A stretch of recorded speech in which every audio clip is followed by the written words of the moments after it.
안녕 친구들. 어떤 하루 보내고 있으세요?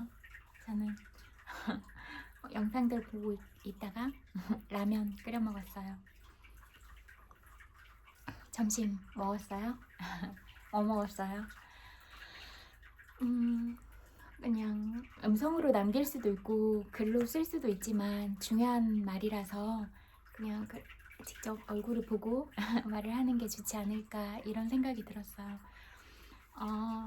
좀 더 정확하게 말을 하자면 그냥 저는 그렇게 생각하거든요. 나의 어떤 상처나 이런 부분들을 다 드러내서라도 가장 솔직하게 말을 하는 게 좋지, 나의 상처 때문에 다른 사람의 소중한 감정을 건드리거나 그런 부분, 다른 사람의 마음을 가볍게 여기거나 어떤 내가 세상을 살아가고 이런 날들에 대한 어떤 방어적인 수단으로 적용을 하거나 그래서는 절대로 안 된다라고 생각을 하거든요. 그래서 좀 더 저에 대해서 솔직하게 말을 해야겠다 이런 생각이 들었어요. 이미 여러분 잘 아실 테지만 저는 해파리처럼 투명한 사람이고 뭘 숨긴 적은 단 한 번도 없거든요. 그리고 또 그런 솔직함들 때문에 가십거리가 되기도 하고 공격의 대상이 되기도 하고 그렇게 그러는데요. 사실 그런 것도 다 상관은 없어요. 왜냐면 저를 잘 모르는 사람들이 저에 대한 연구나 그런 것도 하지 않은 채 그냥 피상적인 그런 관계로서 아무렇게나 말하는 것들, 그런 부분은 제 인생에 도움이 되지도 않을 뿐더러 제가 인생을 같이 함께 갈 수 있는 중요한 존재라고 생각하지도 않기 때문에 타격이 0이거든요. 그래서 그렇게 해도 소용은 없다. 그리고 제가 이렇게 모든 사람들을 다 사랑하면서 살아가는 게 제 삶의 목표이긴 한데, 무례한 사람들, 바바리맨 같은 사람들이 저한테 접근을 했을 때 그 기준은 딱 그거예요. 그래서 네가 내 인생에 도움을 줬어? 그리고 네가 나를 키웠어? 나를 낳아줬어? 이런 질문들을 던지는 거예요. 아무것에도 해당하지 않다면 그렇게 가벼운 마음가짐과 태도로 나한테 오지 마. 이렇게 말할 수 있어요. 항상 이렇게 적용을 했거든요. 맞잖아요. 저한테 그렇게 중요한 사람도 아니고 저를 배려하고 존중하는 사람도 아닌데 저한테 무례하게 다가올 그런 권리가 하나도 없잖아요. 0이잖아요. 그런데 무슨 권리로 저한테 와서 그렇게 하는지 그런 부분에 대해서 확실하게 말을 하고 싶은 거예요. 그리고 그럼 지금까지도 쭉 그렇게 살아왔고 저는 지위 고하를 막론하고 늘 당당하게 할 수 있거든요. 세상에 무서운 건 하나도 없거든요. 왜냐면 제가 늘 말했듯이 저는 정말로 솔직하고 정정당당하게 살아온 사람이기 때문에 뒤에서 꼼수 쓰거나 이면교류 같은 거 안 해요. 그렇게 치사하게 살기도 싫고 늘 내 양심에 비춰봤을 때 바른 길을 선택하고 내가 하늘을 우러러 봤을 때도 부끄럽지 않은 내가 되기 위해서 나를 가장 냉철하게 바라보고 자아 성찰을 정말로 요철하게 하는 사람이거든요. 그래서 저희 아빠도 너는 너무 요철한 게 문제다 이렇게 말하고, 엄마도 너는 너무 솔직한 게 그게 문제다, 너무 민감한 게 문제다 이렇게 말을 했지만, 그런 부분에 있어서 제가 가다듬어지지 않았을 때는 힘들었지만 사실 제가 온 세상 사람들을 사랑하고 이러기에는 필수적인 부분이거든요. 필수적인 수단이거든요. 오히려 제가 예민하고 가장 솔직하기 때문에 여러분들과 정말로 마음 대 마음으로 만날 수 있는 거고, 제가 예민하기 때문에 그런 이렇게 관찰력도 뛰어나고 모든 관찰들을 통해서 어떤 객관적인 검증 절차를 거치고 그렇게 해서 빨리 민감하게 받아들이는 그런 부분들을 통해서 제가 여러분의 마음도 깊이 공감할 수가 있고, 또 그렇게 무례한 사람들, 이면교류하는 사람들도 딱딱 빠르게 걸러낼 수 있고 이런 모든 작용들을 할 수가 있는 거예요. 그리고 제가 블라방처럼 와서 무례하게 구는 사람들이 많기 때문에 저한테 와서 깨지지 않기를 바라는 마음에서 나는 이러이러한 절차를 거쳐서 검증을 다 하고 굉장히 분석적인 사람이다, 초이성적인 사람이다, 이런 부분도 다 말을 했는데, 예, 인식의 한계가 있는지 계속 와서 부딪히고 깨지고 상대심을 내고 그러더라고요. 정말로 가까운 친척이나 가족들도 그렇게 이명교류하면서 다가와서 실망스럽기도 하고 그랬어요, 처음에는. 근데 그게 또 다 그 사람들 각자의 업이고, 어, 업의 무게는 생각보다 엄청 무겁거든요. 그래서 그런 업의 무게가 무겁구나, 업장이 두텁구나, 이런 것들을 느꼈고, 또 이미 살아온 환경이나 만나고 있는 사람들을 통해서 그런 인식 체계가 굳어져 있으니까 이 사고관이나 마음이나 이런 게 잘 안 바뀌거든요, 순식간에. 그래서 어떤 맑은 상태, 지혜의 상태를 잃어버리고 그런 중생심에 이끌려서 그런 삶들을 살고 있는데, 내가 그렇게 살고 있다는 인지, 자각도 없기 때문에 그냥 다람쥐 쳇바퀴 돌듯이 그런 패턴을 살아가고 있는 사람들이 많이 있거든요. 그래서 그런 이치라는 것도 잘 알고 있어요. 그래서 제가 저한테 정말로 무례한 사람들한테는 단호하게 선 넘으신 거예요, 이렇게 따끔하게 얘긴 하지만, 사실은 무례하고 이명교류하고 부정적으로 말하고 다른 사람 욕하고 그런 사람들을 정말로 불쌍하게 보거든요. 마음이 너무 가난한 사람들이다 라고 생각을 해요. 마음의 가난이란 그 물질의 부와 아무 상관이 없어요. 물질의 부를 가지고 있어도 마음이 가난할 수가 있거든요. 객관적으로 훨씬 더 좋은 조건들, 좋은 환경, 그런 물질적인 풍요를 가졌음에도 불구하고 마음이 가난한 사람들을 많이 만나거든요. 근데 저는 그렇게 생각해요. 그냥 내가 가진 거에서 충분히 감사하면, 그냥 저 점심 라면 끓여 먹었다고 했잖아요. 근데 라면을 먹어도 너무 행복하고, 그냥 뭐 밥도 그냥 세 끼 먹잖아요. 부자든 가난하든 세 끼 먹잖아요. 그리고 간식도 먹고 그냥 뭐 옷도 입고 다니고 뭐 마시고 싶은 음료수도 마시고 물도 마시고 간식도 먹고, 그냥 이렇게 누릴 수 있는 것들은 다 있잖아요. 물론 더 비싼 거를 먹느냐 그렇지 않느냐 이런 차이가 있을 수는 있지만, 내가 라면을 먹어도 뭐 비싼 음식을 먹은 것과 같은 똑같은 만족감과 행복감을 누릴 수 있다면, 나는 이미 그렇게 비싼 음식을 먹은 것과 행복도, 만족도가 동등한 수준이 아니에요. 저는 이 말을 하고 싶은 거예요. 이렇게 모든 것들을 다 누리고 모든 물질을 다 가져야 마음이 꼭 행복하고 그런 것은 아니다. 내가 이 지금 가진 상태에서 충분히 만족해하고 감사해하고 또 뭔가를 더 성취하고 그러기 위해서 목표를 설정을 하고 또 이미 이루어진 것처럼 감사해하고, 그러면 그 내가 가진 마음 상태, 감정 상태에 따라서 물질적인 풍요가 같이 따라오고 내 운이 그렇게 똑같이 열린다라고 말했잖아요. 그러니까 내가 하는 말에 따라서 내 운명이 결정이 되는 거예요. 그래서 이걸 중요해서 항상 가르쳐 주는데, 뭐 길거리에서 오고 가는 많은 사람들 뭐 식당, 카페, 미용실 어딜 가나 이 부분을 아예 다 버려버리고 계속 막 사생활 털기 이런 것들만 하고 있어요. 그래서 참 안타깝다라는 생각이 너무 많이 들어요. 저는 그냥 제가 딱 밥 먹으러 가면 거기만 집중하거든요. 그냥 맛있는 거 먹고 있는 이 상태가 너무 행복하고, 제가 만나고 있는 사람이 있다면 주변 사람들이 중요한 게 아니라 그 사람과 나와의 시간이 마지막 축제니까, 오늘 만나지만 내일 못 만날 관계가 될 수도 있잖아요. 뭐 사고가 일어날 수도 있고, 그냥 극적으로 만약에 어떤 계속 만남이 아니라 뭐 죽게 될 수도 있고 그런 거잖아요. 사람은 삶과 죽음이란 건 비관론적인 관점이 아니라 정말로 밀접하게 관계가 있어요. 그래서 늘 웃고 울고 싸우고 그랬던 형제가 어느 날 나와 다른 세상을 가게 되고 그럴 수도 있잖아요. 우리는 소중한 사람을 다 잃어봤으니까 알잖아요. 그렇다면 이 지금 보내고 있는 이 순간에 얼마나 중요한가, 이것들을 깨달았거든요.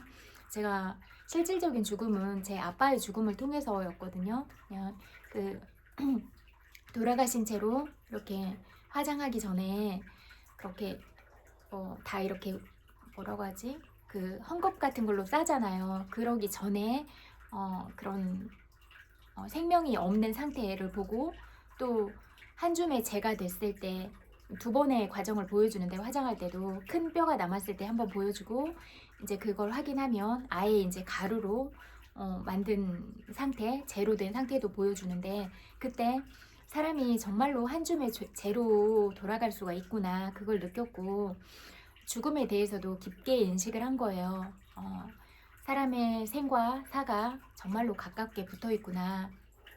그렇게 빨리 이별하게 될 줄은 몰랐지만 이별의 순간은 우리를 기다려주지 않는다, 이걸 느끼면서 모든 사람들과 만남을 그냥 마지막 축제라고 생각을 하자. 그래서 늘 최선을 다하고 늘 진심으로 대하자, 이런 마음을 먹게 된 계기가 아빠의 죽음을 통해서거든요. 그래서 저는 오늘 즐겁게 만나고 있지만 다른 때는 만날 수 없다는 생각을 늘 하거든요. 그래서 그거는 그냥 어떤 관점에서 그렇게 하는 거냐면, 이 사람과 나의 만남이 정말로 귀하다고 생각을 하고 내 모든 마음을 다해서 만나고 싶기 때문에 그런 생각을 갖고 만나는 거예요. 그래서 함부로 말하지 않고 그 사람과 나와의 그런 시간이 오직 유익한 방향으로 가기 위해서 그런 대화의 주제를 이끌어 가고 싶고, 그냥 웃고 떠들더라도 뭐 질투하거나, 뭐 시기 질투하지도 않아요. 저는 성격이 누굴 부러워하거나 그런 성격이 아예 아니에요. 그래서 그리고 뭐 잘된 점은 진심으로 축하하고 그러면서, 그리고 저는 이면교류도 안 한다고 했잖아요. 솔직해서 진짜 열받으면 앞에서 욕 날리고 화내고 그렇게 하지, 뒤에서 막 그렇게 안 하거든요. 그냥 제가 스스로 생각하기에 그런 거 너무 비겁하다고 생각을 해요. 그리고 내가 1대1로 만나서 그 사람한테 이거 어떻게 된 거야? 라고 물어볼 수 있는데 왜 뒤에서 욕하고 그래요? 저는 상사여도 다 물어봤거든요. 직접 찾아가서 그 하루 전날을 다 정리해가지고 물어보고, 상사 때문에 화가 나도 화를 냈거든요. 아무리 어른이라고 하더라도 부당한 일에 대해서는 화를 냈어요. 그래서 그리고 제가 화를 낸 이유는 다 그분들이 잘못을 했기 때문에 그렇게 화를 낸 거거든요. 제가 먼저 무례하게 군다거나 화를 먼저 낸다거나 그런 경우는 단 한 번도 없어요. 그렇지만 부당하거나 무례하거나 그렇게 했을 때는 화를 내거든요. 그래서 그런 부분은 반드시 필요하다고 생각을 해요. 왜냐면 나는 너무 소중한데 내가 그런 모든 부당한 부분을 참고 견뎌야 된다고 생각하지 않거든요. 그래서 저한테 무례하게 대하거나 그러면 꼭 화를 냈어요. 그래서 반드시 이유 조목조목 이성적인 판단으로 해서 다 따지고, 어렸을 때부터 그랬던 것 같아요. 그래서 조교할 때도 그랬어요. 교수님이 엄청 무례하게 하고 그럴 때도 일을 다 해결을 해놓고 진짜 열받으니까 꼴 보기 싫어서 얼굴도 쳐다보기 싫은 거예요. 안 쳐다봤어요. 들어오셔도. 했더니 막 얘기해보라고 막 이렇게 해서 말씀하라고 하셔서 하겠다, 그러면서 왜 저한테 그렇게 하시냐 이렇게 딱 얘기했거든요. 그리고 딱딱딱 정리해서 일목요연하게 다 했거든요. 그랬더니 저보다 훨씬 조교인 언니들이 어떻게 그렇게 말을 할 수가 있냐, 나 같으면 눈물이 나서 울었을 것 같다 그러더라고요. 근데 아니, 저는 화나면 더 완전히 이성적이 돼서 모든 감정을 다 빼고 딱딱딱 1번, 2번, 3번 해서 탁 이렇게 한다 그랬어요. 근데 저는 진짜 그런 것 같아요. 화났을 때 진짜 이성만 남아요. 감정이 없고. 그래서 딱 그런 일 처리는 이렇게 하자, 이렇게 하고 1, 2, 3 정하면 직진 해결해, 이렇게 뇌가 명령하거든요. 그러면 그냥 그 명령에 따라서 딱딱딱 움직이고 이러는 스타일이에요. 보통 때는 감수성이 예민해서 그런 부분도 많은데 그 감수성보다는 이성이 더 발달을 했거든요. 그래서 이제 이렇게 뭔가 빠르게 판단하고 그렇게 하는데, 이제 그 상황이 그렇게 안 돌아가면 좀 많이 답답해하고 그런 걸 못 견뎌하는 게 있어요, 제가. 그래서 그런 부분에 이제 저도 다른 사람의 마음을 상하게 할 수 있으니까 조심할 부분이라고 생각은 해요. 모든 사람들이 저와 같지는 않으니까, 뭐 사고를 하는 과정이나 일을 해결하는 과정이나 감정을 느끼거나 뭐 판단하거나 이런 모든 것들이 저와 똑같지는 않으니까, 그런 다른 차이점에 대해서도 이해를 하고 어떻게 하면 같이 잘 접목을 시키면서 갈 수 있을 것인가, 이런 생각들은 하는데, 보통 결이 맞지 않거나 너무 부정적이거나 늘 이면교류를 하는 사람하고는 피곤하더라고요. 아예 대화 자체가 안 되고, 대화도 저는 막 저기를 보고 있는데 막 여기 바닥에서 막 이렇게 있으면서 에너지를 계속 끌어당기려고 하고, 말도 안 되는 대화의 주제를 막 AI 시대인데 농경사회 얘기하고 수렵채취 얘기하고 하면 막 속이 터질 것 같아요. 그래서 대화가 안 된다 이런 생각을 많이 했어요. 대화가 안 되면 이게 너무 답답하잖아요. 왜냐면 우리의 만남은 정서적인 교감과 대화를 통해서 소통을 하는 건데, 아예 제가 무슨 얘기 하는지도 못 알아듣고 그런 얘기에 대해서도 계속 상대심을 내고 그러면 아예 대화가 안 되더라고요. 그래서 답답하고 그런 만남은 계속하면 서로한테 도움이 안 되니까 안 만나는 게 상책이다 이런 생각을 하거든요. 저는 딱 얘기했잖아요. 합리적, 효율적, 객관적 이런 거를 좋아한다고, 딱딱 답이 나오는 걸 좋아한다고. 그래서 이렇게 안 떨어지면 많이 답답하더라고요. 그래서 그리고 또 완벽주의 성향도 있으니까. 근데 모든 부분에서 완벽주의 성향을 발동하는 건 아닌데 그래도 이렇게 뭐 어떤 일을 할 때는 있는 것 같더라고요. 그래서 그러면 이제 제가 그런 성격을 아니까 그런 상태에 빠지면 피곤해지잖아요.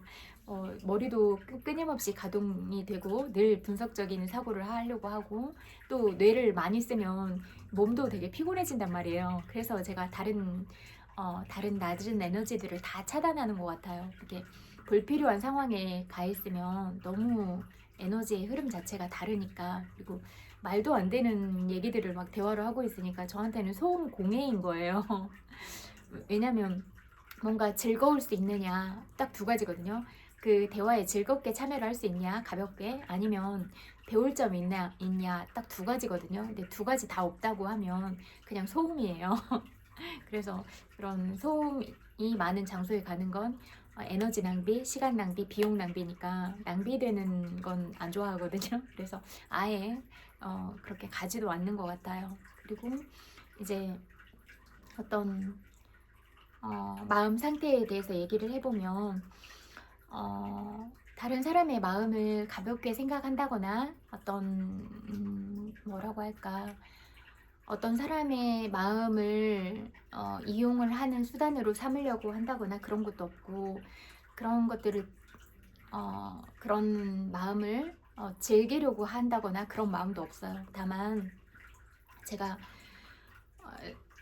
예전에는 마음을 100%다 활짝활짝 열었어요. 그러다 보니까 저와 똑같지 않잖아요, 사람들이. 그러다 보니까 상처를 너무 많이 입었거든요. 그러다 보니까 상처를 입으면 회복하는 시간이 걸리잖아요. 그리고 또 그런 방법들은 가르쳐 주지도 않았고, 그러다 보니까 상처가 계속 쌓이고 그런 만남들이 회복할 시간이 필요하고, 그러다 보니까 사람과 사람 간의 관계는 그 사람을 먼저 파악을 하고 완급 조절을 해야 되겠구나, 이런 것들을 삶을 통해서 깨달은 거예요. 그리고 내가 100%의 마음을 줘도 그 사람이 나를 다르게 대할 수도 있다, 다른 목적과 다른 의도를 가지고 나를 대할 수도 있다, 이런 부분들을 객관적인 데이터들을 통해서 제가 분석을 해서 그런 어떤 유형의 사람들이 있는지를 따다닥 이렇게 해놓은 거예요. 해놓고 또 실질적으로 대화를 통해서 이 사람이 언행이 일치하는가, 일관성이 있는가, 그런 부분을 쭉 보는 거예요. 어떤 대화의 주제를 선정을 하는가, 어떤 단어들을 선정을 하는가. 그리고 그 사람과의 대화를 하면 저는 그 했던 대화를 다 분석하거든요. 그 사람과 헤어지면, 어렸을 때부터 그랬어요. 그냥 이게 분석하는 뇌라서 자동적으로 그런 사고 체계 자체가 그런 것 같아요. 생각도 엄청 많고 그랬거든요. 그리고 좀 깊이 있게 생각하고. 그래서 제가 피상적인 관계는 어렸을 때부터 좋아하지 않았어요. 사람들은 저를 많이 좋아해주고 친구들도 많이 다가오고 그랬는데, 제가 진짜로 깊은 마음을 주는 건 좀 소수인 것 같더라고요. 그래서 뭐 절친이다 이렇게 생각하는 친구들은 고등학교 때도 이렇게 3명이었고, 이제 모든 사람들을 좋아하긴 하지만 진짜로 늘 친하게 다니는 친구는 딱 3명이었거든요. 저 포함해서. 그렇게 약간 그러니까 그냥 이렇게 두루두루 만나는 친구들, 더 깊게 만나는 친구들은 이렇게 좀 구분이 됐던 것 같아요. 약간 제가 진중한 스타일이라 그런 것 같아요. 좀 깊게 생각하고 말할 때도 내가 이 말을 함으로 인해서 다른 사람한테 어떤 영향을 미칠 수 있을 것인가, 내가 하는 말이 다른 사람한테 상처를 줄 수 있는 말인가, 이거를 다 생각을 하고 말을 하거든요. 그래서 내 말이 일으킬 수 있는 파장까지도 다 생각을 해요. 그리고 어떨 때는 농담도 생각을 해서 이렇게 할 때가 있거든요. 근데 농담은 거의 즉흥적일 때가 많은데, 그냥 어떤 상황에서 웃기고 싶으면 그런 농담을 생각해 놨다가 던질 때도 있어요. 근데 대부분은 그냥 즉흥적인 농담이 더 많기는 해요. 그렇게 늘 모든 상황에 대해서도 분석적이거든요. 그래서 이런 사고 방식이니까 늘 생활 곳곳에서도 이런 태도들이 나오는 것 같더라고요. 그리고 특히 일을 할 때는 이런 게 더 강하게 나오는 것 같아요. 딱딱딱 이렇게. 그리고 이제 그런 관계들을 통해서 상처를 받고 그러다 보니까, 그리고 뭐 이제 연인으로 만나고 그랬을 때는 제가 23살부터 이렇게 이성 친구를 사귄 것 같거든요. 그리고 이제 그런 과정에서 온전하게 사랑한다고 다가왔지만 온전한 사랑을 몰라서 상처를 주는 사람들이 많았어요. 관계적인 부분에서.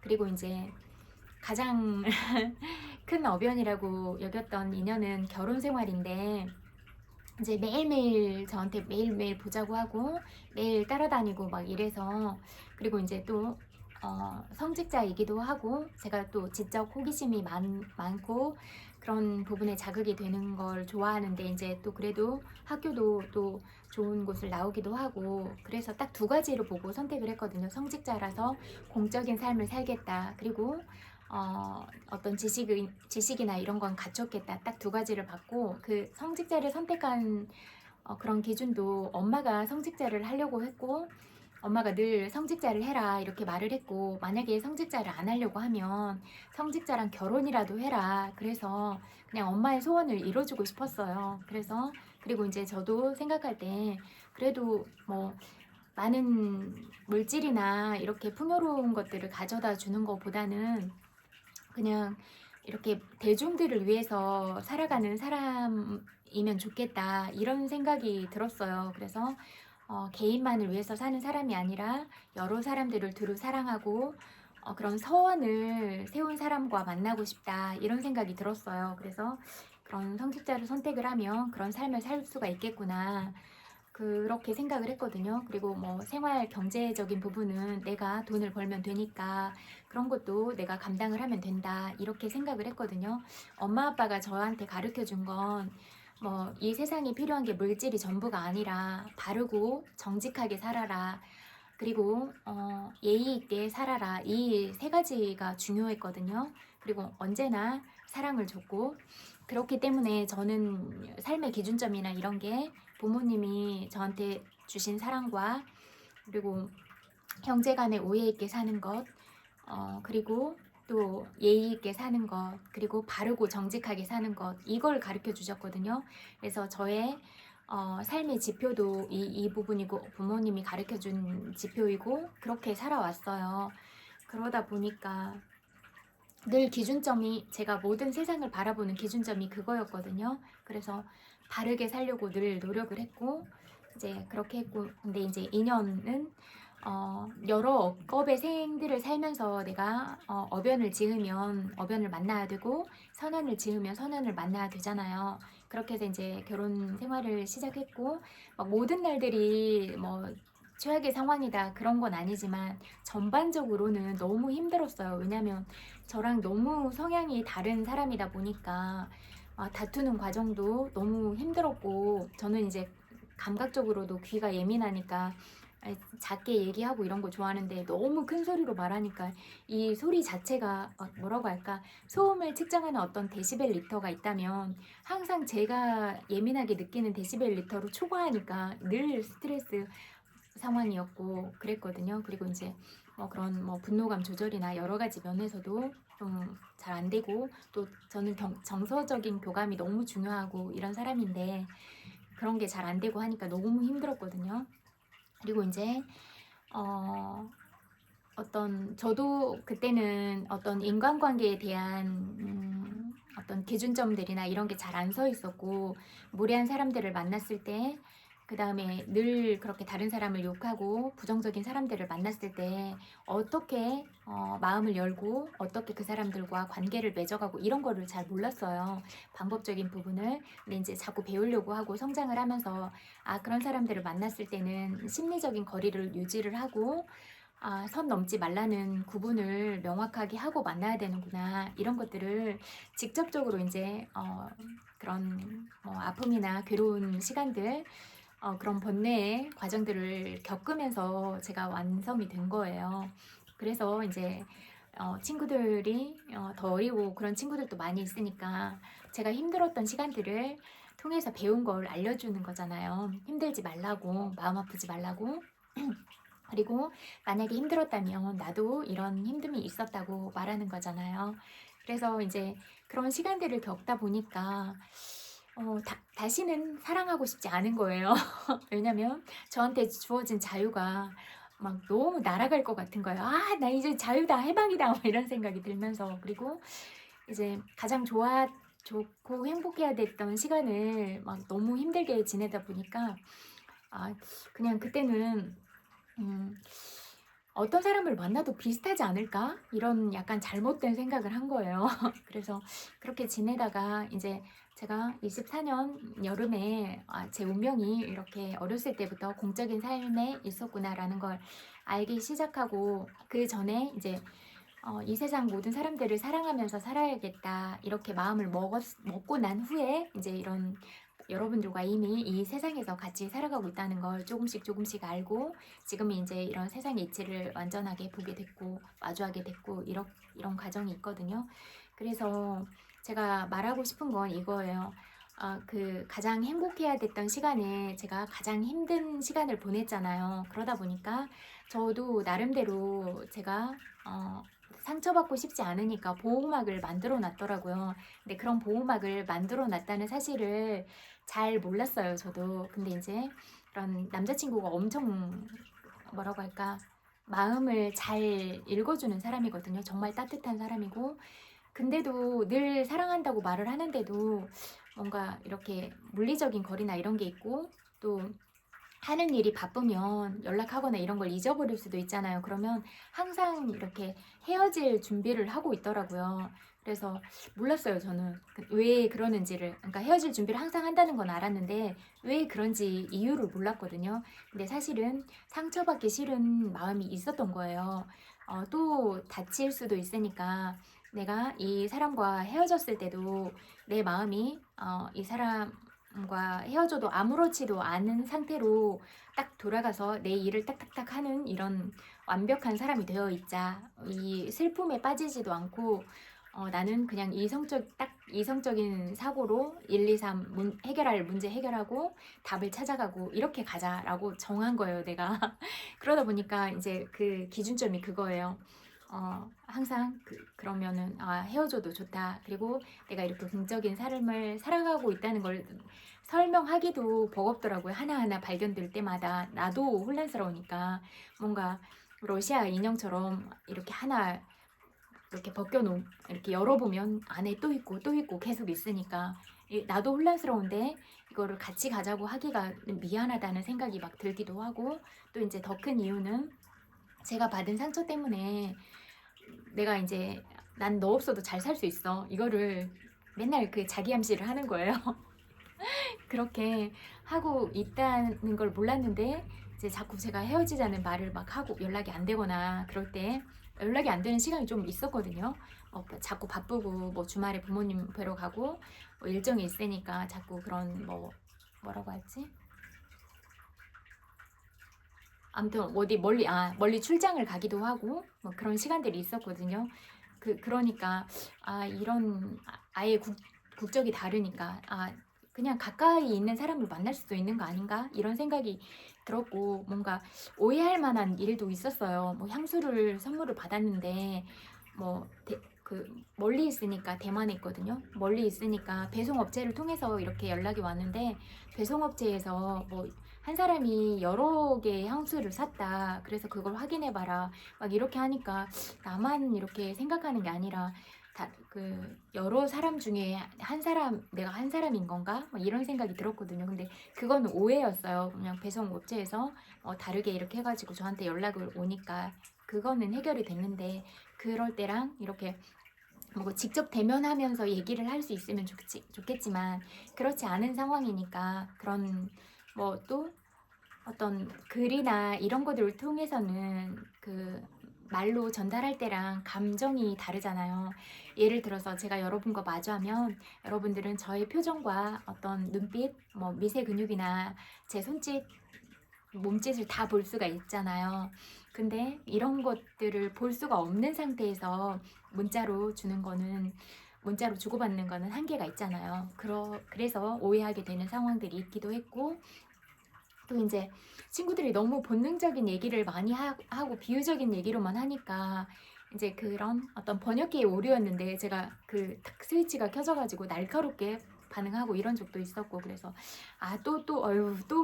또 이성적으로 그렇게 하려고 한다 이런 생각이 들었고, 그러면 먼저 확인을 하고 그 사람의 성품이 어떠한가를 먼저 봐야 되는데, 그게 그냥 딱 판단의 뇌로 갔다는 이런 생각이 들더라고요. 그래서 그런 부분에 있어서 사과를 하고 그랬는데, 우리가 있는 그대로 어떤 사물을 바라보고 있는 그대로 사람이 하는 말을 그대로 믿어주고 존중하고 그러기가 정말로 어렵구나. 내 인식의 틀, 또 어떤 여러 사람들의 부정적인 말들, 그런 표현들을 통해서 나도 그런 오류를 범할 수 있는 그런 실수 할 수 있는 사람이구나 라는 부분을 점검했고 또 사과를 하고 그랬거든요. 그래서 저는 그래도 저에 대해서도 냉철하게 판단을 하는 사람이라고 했잖아요. 그래서 대부분 냉철하게 보려고 하거든요. 다른 제 일도 그렇고 제 일이 아닌 부분도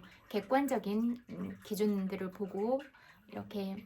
그래서 어떤 잘못된 여론에 휩쓸리거나 뭐 뉴스 기사로 그 사람을 판단하거나 이런 일은 없어요. 그냥 직접 그 사람한테 얘기를 하거나 모르겠으면 물어보거나 그렇게 해서 제가 그 사람의 답을 듣고 얘기를 하지. 그리고 그냥 하는 말로 듣지도 않아요. 그 사람이 직접 하는 말들을 통해서 이렇게 말했는데 이렇게 생각하는 건가? 이렇게 객관적인 부분으로 얘기를 하고 판단의 근거로 삼지, 그런 건 없거든요. 근데 이제 제가 약간 실수하거나 놓쳤던 부분은 번역기의 오류, 그 다음에 이제 저도 너무 친구들이 맨날 뭐 몇 가지 표현 안 되는 한 5가지 표현 안에 들어갈 수 있는 표현들만 하니까 그런 게 늘상 접하다 보니까 그렇게. 그리고 그런 부분에서 늘 친구들이 솔직하지 않고 인원 교류를 하니까 다 알면서 모르는 것처럼 하고 이러니까 그런 게 저는 너무 싫은 거예요. 그래서 왜 그런 부분을 솔직하게 앞에서 표현을 해야지, 앞에서 표현을 못하겠으면 뒤에서도 하지 말아야지, 사람 면전에 대고 그렇게 하는 건가, 이런 생각이 들 때문에 저는 그렇게 표현하는 사람들을 좋아하지 않아요. 불편해요. 왜냐면 그 사람에 대한 신뢰가 없어져요. 그렇게 하면 다른 부분도 이런 표현을 써서 그렇게 할 수 있는 사람이 아닌가? 자기의 마음을 솔직하게 다 드러내기보다는 좀 감추고, 그러면서 자기한테 유리할 때는 이렇게 하고, 좀 상대방한테 질투가 나거나 그럴 때는 그런 인연 교류로 교묘하게 사람을 공격의 수단으로 삼고 이렇게 하는 것 같다. 그러면 전 그 사람을 신뢰하지 않거든요. 그래서 그런 신뢰가 쌓이지 않는 사람하고 관계를 깊이 맺고 이런 거는 하고 싶지 않고, 좋아하지도 않으니까 아예 안 해요. 그래서 그런 사람들은 만나지도 않고 그렇게 하거든요. 그리고 만약에 일적으로 만나야 된다면 그냥 그 업무가 잘 돌아가도록 하고 이런 게 중요할 것 같아요. 왜냐면 나는 100%의 진심을 줘도 어떤 나의 좋은 부분만 가져가려고 하고 늘 에너지 뱀파이어처럼 그렇게 하려고 하는 사람은 그렇잖아요. 그래서 예전에 막 어떤 상사가 있었는데 맨날 욕하고 소리 지르고 정말로 막 그렇게 험악했는데 저는 그분이 되게 불쌍했어요. 그래서 맨날 놀렸거든요. 제가 엄마랑 욕 배틀 붙으면 누가 이겨요? 막 이러면 내가 이긴다 막 이러고. 그리고 막 뭔가 옷 같은 거 이렇게 어떤 곳에서 이렇게 보내주면 막 그 상사분인데 이리 와봐요. 그래가지고 여기 좀 앉아봐요. 그래서 막 그 입고 있는 옷 위에다 막 입히고 와가지고 막 잔소리하며 아우 저기 좀 가 있으라고 하고 막 의자 밀어서 내쫓아버리고 막 그랬거든요. 또 잔소리 엄청 하거든요. 그러면 막 아저씨들 지적 장애인 시설이었거든요. 아저씨들 위해서 밥 해주고 있으면 와가지고 잔소리 엄청 해요. 아저씨 못 오게 좀 막아요. 그러고 막 보내버리고. 그래서 사람들이 되게 막 신기하게 봤어요. 자기들은 너무 막 소리 지르고 욕하고 하니까 무서워하는데 저는 하나도 안 무서워하거든요. 그리고 오히려 이제 피곤할 것 같으면 커피 같은 것도 챙겨주고 이렇게 더 챙겼거든요. 그러니까 이제 그런 마음을 알기는 했어요. 욕은 하지만 이제 제가 그런 저는 그래도 사랑이 많은 사람이거든요. 마음이 좀 따뜻해요. 그래서 따뜻하고 또 아저씨들한테도 제가 늘 잘하니까 아저씨들이 저를 너무 좋아했거든요. 어딜 가나 다 좋아했어요, 저를. 저는 늘 진심으로 하거든요. 제가 할 수 있는 최선을 다해서 막 제가 몸이 아파서 골골대더라도 제가 할 수 있는 건 다 하거든요. 그래서 그렇게 쏟고 나면은 이제 집에 와서는 막 막 배터리 나갔어 막 이렇게 누워있고 병원 가고 그런 일이 많았는데 그래도 그렇게 해요. 제가 말했잖아요. 막 책임감, 완벽주의 이런 성향이 있다고. 그러다 보니까 늘 일할 때는 그렇게 했거든요. 이제 그러니까 그런 상사분들도 다 아는 거예요. 제가 저렇게 하는 사람이라는 걸.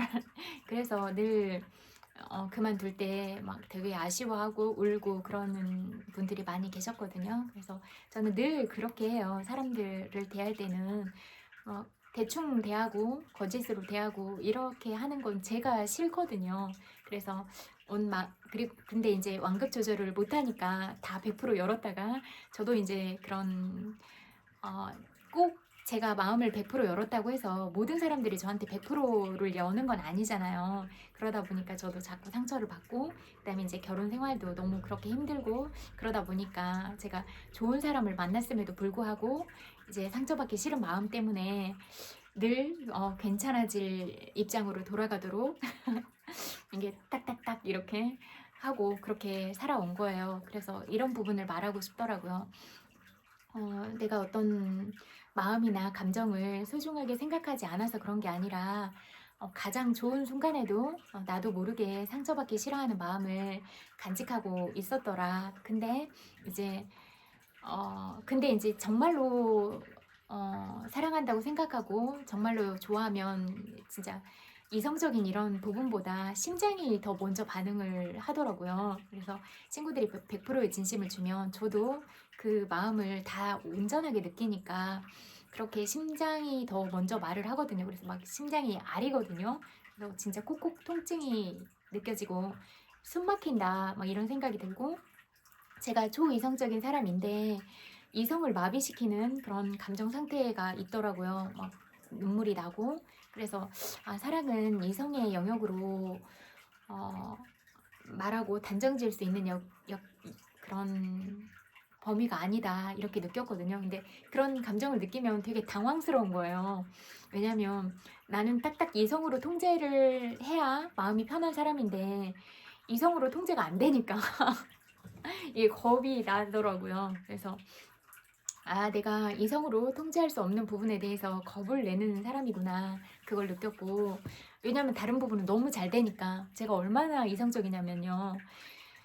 막 제가 싸울 때도 제가 잘못하면 바로바로 사과를 할 수 있고 또 꿈을 꿨을 때도 약간 안 좋은 꿈을 꾸면 제가 꿈의 결말을 다시 생각해서 다시 잠들어서 꿈의 결말도 바꾸고 이 정도로 약간 자의식이 강하고 그런 사람이거든요. 이성적이고 그런 의지력도 되게 강한 사람이고 그래요. 근데 이제 제가 이런 사람인데 그런 정말로 좋아했을 때는 그게 통제가 안 되니까 제가 혼란스럽고 당황스럽고 또 좋아했을 때는 뭐라고 할까 막 제가 시기 질투하거나 이런 감정을 많이 느껴본 적이 없어요. 거의 안 하니까. 근데 좋아하는 사람한테는 정말로 내가 중요한 존재가 되고 싶고 그런 마음이 생기니까 사랑해도 그렇게 항상 너그럽고 그런 마음이 되기는 어렵겠구나. 오히려 많이 사랑하면 좀 속이 좁아질 수가 있겠구나. 이런 감정도 느끼면서 또 그런 감정이 당황스럽기도 하고 그런 거예요.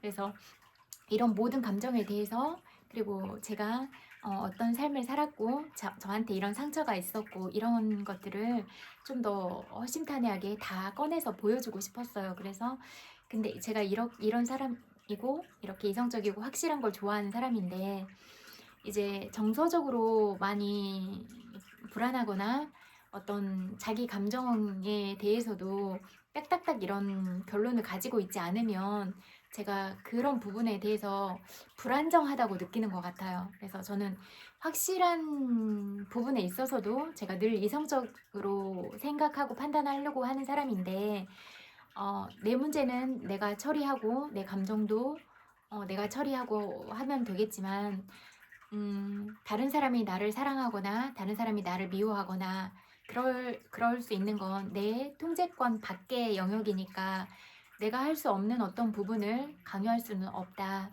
그리고 나에 대한 마음을 줄 때도 온전하게 100%를 주지 못하고 내가 사랑할 사람인지 아닌지 갈팡질팡하는 마음을 가지고 오거나 그냥 나도 수많은 사람 중에 한 명으로 나를 대한다면 내가 그런 마음까지는 어떻게 할 수가 없는 부분이다. 왜냐하면 그 사람의 마음도 너무 소중하고 내가 그 사람한테 이래라 저래라 할 수 있다고 생각하지도 않고 그래서도 안 된다고 생각하기 때문에 그렇게 느껴지는 순간에는 멈칫하게 되는 것 같아요. 뭐 어떤 그런 나를 좋아하는 감정들을 이용하거나 그러려고 하는 것도 아니고 당연하게 생각하는 것도 아니고 좀 그런 감정들을 즐기기 위한 것도 절대로 아니에요. 아니지만 제가 그런 상처받았을 때 아무렇지도 않게 돌아가고 싶어하는 마음을 가진 사람이기도 하고, 또 확실한 걸 좋아하는 이성적인 사람이니까 불안정하고 불확실하고 명확하지 않은, 불확실하고 명확은 똑같다. 그러니까 확실하지 않은 부분들에 대해서 내 소중한 마음을 투자하고 내 시간과 에너지를 투자하는 거에 대해서 이게 맞나? 라는 어떤 오직 내 개인의 질문들, 개인의 분석적인 판단을 하는 것 같아요. 그래서 안전하기 위해서가 첫 번째고, 진짜로 그렇게 가도 되는 건지를 점검하고 싶다가 두 번째인 것 같아요. 그래서 이런 부분을 다 말을 해야 내가 다른 사람의 생각을 혼란스럽게 만들지 않을 수가 있고 다른 사람의 감정을 혼란스럽게 만들지 않을 수가 있겠구나, 이 생각이 들어서 이거를 좀 정확하게 얘기를 해야겠다, 이런 생각이 들었어요. 그리고 여러분들도 상처를 많이 가지고 있고 저도 이제 그런 상처들을 가지고 있었잖아요. 근데 이제 저는 다 오픈하고 제가 감추고 있는 건 하나도 없거든요. 다 보여줬어 이제. 뭐 원래 감추려고 하는 생각 자체도 없지만 진짜 다 보였거든요. 저 거의 뭐 다 열어도 제 장기도 다 보일 정도로 다 그렇게 오픈했거든요. 그래서 그런 건 없어요. 없는데 이제 뭐라고 할까, 다른 사람의 마음을 아프지 않게 하면서 내 마음을 다 보여줘야 그래서 그랬구나 라고 이해도 할 수 있을 거고, 또 그러면 내 마음은 어떤가, 진짜 내 마음 상태는 어떤가, 그렇게 마음의 감정도 정확하게 볼 수가 있겠고, 또 생각이 정리가 되지 않는 어떤 부분이 있다면 생각도 확실하게 정리를 할 수가 있을 것 같아서 네 마음은 왜 그래? 라고 탓하거나 그렇게 재단하고 싶은 게 아니라 내 마음을 다 보여줌으로써 생각을 해보게 하자. 저는 항상 이런 주의거든요. 그래서 내가 먼저 투명하게 하고 내가 숨김없고 이런 마음을 가졌을 때 상대방이 나를 거울로 삼아서 그러면 나는 어떻게 하고 있지? 저 사람은 저렇게 하고 있구나. 이런 마음 대조를 통해서 스스로의 상처들을 치유하고 저 사람은 저렇게 살아가고 있는데 나는 어떻게 살아가고 있는가, 또는 나는 앞으로 어떻게 살아갈 것인가, 이런 질문들을 스스로 해보셨으면 좋겠다, 이런 생각에서 제가 모든 부분을 다 오픈을 한 거거든요. 그래서 그리고 저는 뭐 오해를 하거나 어, 뭐 다른 판단을 하거나 비난을 하거나 이런 거는 신경 쓰지 않아요. 중요한 문제가 아니라서. 그리고 저한테 무례하게 하면 저는 제가 말했잖아요. 목표물이다 하면 저는 반드시 격파해야 직성이 풀린다고. 그래서 여러분이 그렇게 한다면 저도 저를 지키고 존중해야 되니까 아마 이성적으로 판단을 해서 아마 1, 2, 3 다 정해서 이렇게 할 것 같아요. 그래서 그렇게 할 테니까 제가 먼저 여러분을 존중하지 않고 무례하게 대하지 않고 있으니까 여러분도 저를 무례하게 대하지 말고 존중해 주셨으면 좋겠다. 그 말을 하고 싶어요. 그리고 아무 이유 없이 저를 무례하게 대한다거나 비난하거나 그러면 목표물이라고 생각하고 이성적인 판단을 하고 그렇게 하겠다. 이 말을 할게요. 맞잖아요. 제가 여러분을 진심으로 대하고 100%의 사랑을 주려고 하고 그리고 여러분의 삶에 유익한 부분을 제공을 하려고 하고 이번 생만이 아니라 다음 생을 잘 살기 위한 이런 방안들을 저도 늘 책을 읽고 늘 배우고 영상들을 통해서 배우고 이런 지혜와 사랑을 다 쏟고 있는데 그런 부분에 있어서도 시비를 건다 그러면 여러분의 마음의 주소가 점검을 해봐야 될 시기라고 생각을 하거든요. 저는 정말로 제가 제 자신을 날카롭게 봐도 제가 그렇게 여러분한테 부끄럽게 하지 않았고 저 사적인 사사로운 이득을 위해서 하고 있는 게 하나도 없거든요. 그러니까 이미 공적인 삶의 태도와 마음가짐을 가지고 그렇게 하고 있는데 그런 부분에 대해서 이유 없이 딴지를 걸고 그러면 저도 분명하게 할 말은 있다 이 말을 하고 싶어요. 그리고 저를 너무 사랑하는데 사랑하는 마음을 가지고 있지만 상처가 있어서 조심스럽거나 그렇다면 그런 부분을 또 제가 바라봐주고 이해를 하고 또 저의 상처도 다 드러내면서 저의 마음 상태 그리고 제가 생각하고 있는 부분들을 정확하게 말을 하는 게 맞다 이렇게 생각을 하거든요. 그래서 이렇게 우리는 불완전하고 실수하고 상처를 가지고 있지만 그럼에도 불구하고 그 상처를 다 열고 더 많은 사랑을 하고 싶고 사랑을 받고 싶고 그런 존재들은 아닌가 이런 마음이 들었고 그렇다면 우리가 더 많이 더 많은 대화들을 통해서 더 많은 마음을 열고 내가 가진 사랑을 전달하고 그렇게 다가가는 게 맞다 이런 생각이 들더라고요. 그래서 저도 실수투성이고 늘 배우려고 성장하려고 노력하고 그러는 사람이다. 이런 부분을 말씀을 드리고 싶고 또 저도 여러분의 마음과 생각들 그리고 한 사람 한 사람의 인생이 우주라고 생각하기 때문에 절대로 함부로 대하고 싶은 마음이 없다. 그 부분을 꼭 기억을 하셨으면 좋겠어요. 그리고 여러분이 가진 특별한 빛과 재능들 그리고 여러분 한 사람 한 사람의 아름다움 여러분의 무한한 잠재력과 창의력 그런 부분들이 저와 비교할 수 없는 독보적인 존재로서 그렇게 각자 한 명이 한 명이 다 존재하고 있다라고 생각을 하거든요. 그리고 그런 부분은 저는 비교하지도 않을 거고 질투하거나 시기하지도 않을 거고 여러분들이 그렇게 잘 서 있다면 진심으로 축하할 거고 그리고 정말로 예쁘고 사랑스러운 모습들을 보면 늘 예쁘다고 그렇게 말해주고 정말로 사랑을 담아서 얘기하고 그렇게 그런 방향으로 가겠다라고 말씀을 드릴게요. 그 대신 여러분들이 뭐 비난하는 태도를 보이거나 그러면 그냥 그렇게 하고 있는 부분도 다 투명하게 비춰서 이 세상 사람들이 다 알게 만들겠다 그 말은 할게요.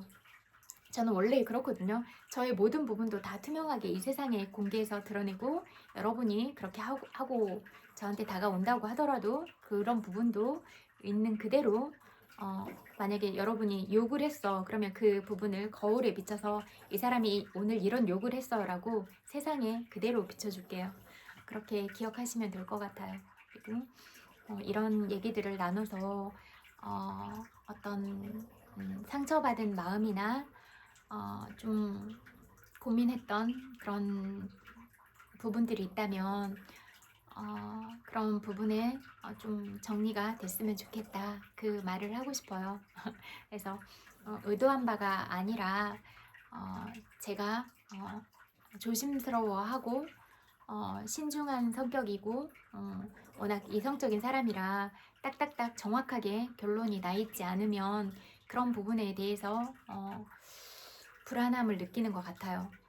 왜냐면 그냥 저는 답이 내려지고 결론이 나야 편안함을 느끼는 사람이니까 이런 불확실함에 대해서는 그런 부분이 힘들게 느껴져요. 그래서 저는 모든 부분을 제가 정확하게 볼 수 있는 데이터로 검증을 하고 그렇게 하거든요. 감정 상태도 이렇게 그런 메타인지를 통해서 내가 지금 어떤 감정 상태인가, 우울한가, 기쁜가, 즐거운가, 행복한가, 그렇게 단어로 표현을 하고 글을 쓰기도 하고 그러면서 내 마음을 늘 들여다보고 그렇게 하면서 하고 있거든요.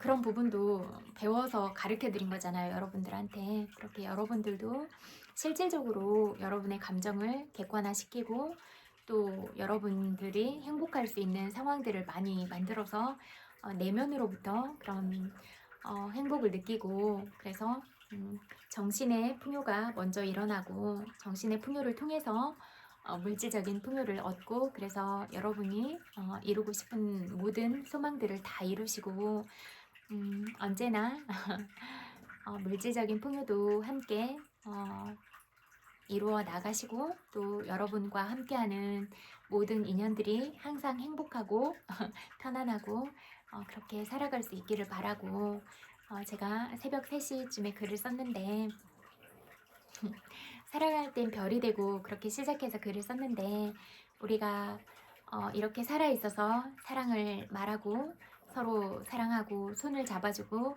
안아줌으로써 온기를 전할 수 있다는 건 이 삶에서 주어진 최고의 행복이다 라고 생각을 하거든요.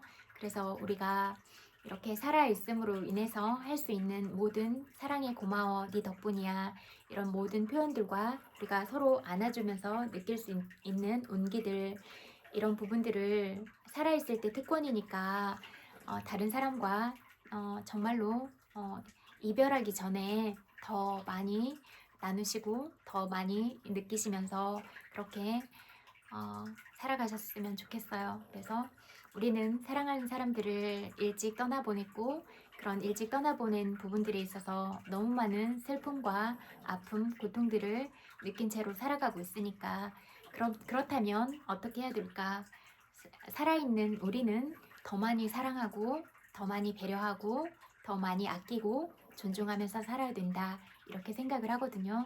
그래서 사랑이 오직 사랑으로 빛났으면 좋겠고, 사랑의 시작이 내가 정말로 사랑을 시작해서 행복하구나, 내가 사랑을 받고 있어서 행복하구나, 또 내가 사랑을 줄 수 있어서 행복하구나, 이렇게 모든 처음의 시작과 끝이 사랑이기를 그렇게 기도할게요.